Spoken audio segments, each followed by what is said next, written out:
પ્રભુ ઈસુ ખ્રિસ્તના નામમાં આપ સર્વને પ્રેમી સલામ. ગઈકાલે લેન્ટના 36મા દિવસે આંધળા છતાં જોતા હોય તેવા વિશ્વાસ વિશે જોયું હતું.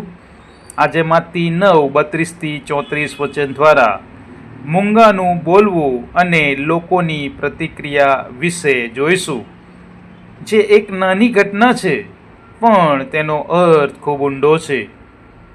એક માણસને પ્રભુ ઈસુ ખ્રિસ્ત પાસે લાવવામાં આવ્યો જે દુષ્ટ આત્માને કારણે મૂંગો હતો. જ્યારે પ્રભુ ઈસુએ તે દુષ્ટ આત્માને કાઢ્યો ત્યારે તે માણસ બોલવા લાગ્યો.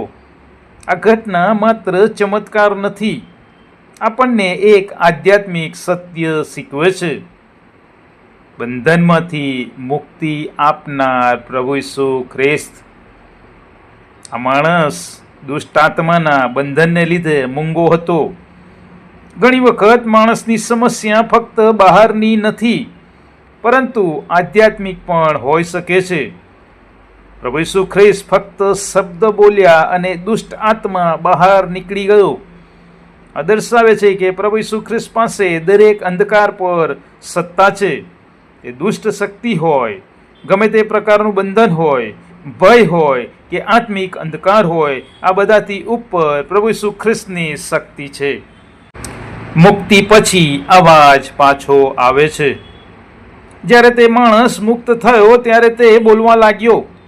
આ માત્ર શારીરિક ચમત્કાર નથી, પણ એક પ્રતીક પણ છે. જ્યારે માણસ પાપ અને અંધકારથી દૂર થાય છે ત્યારે તેનું જીવન બદલાય છે, તેનો અવાજ બદલાય છે, તેની સાક્ષી શરૂ થાય છે.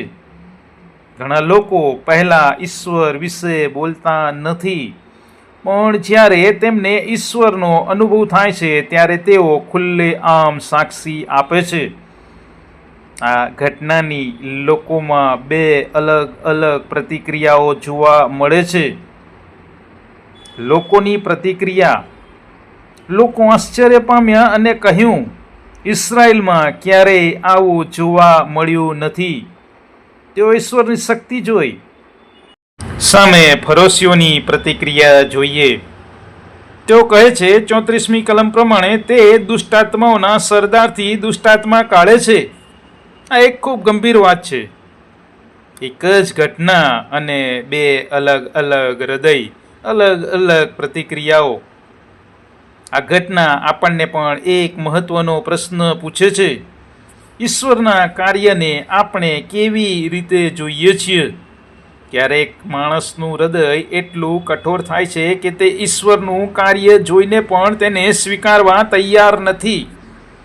વિશ્વાસી હૃદય ઈશ્વરનો મહિમા પ્રગટ કરે છે, પણ કઠોર હૃદય શંકા કરે છે.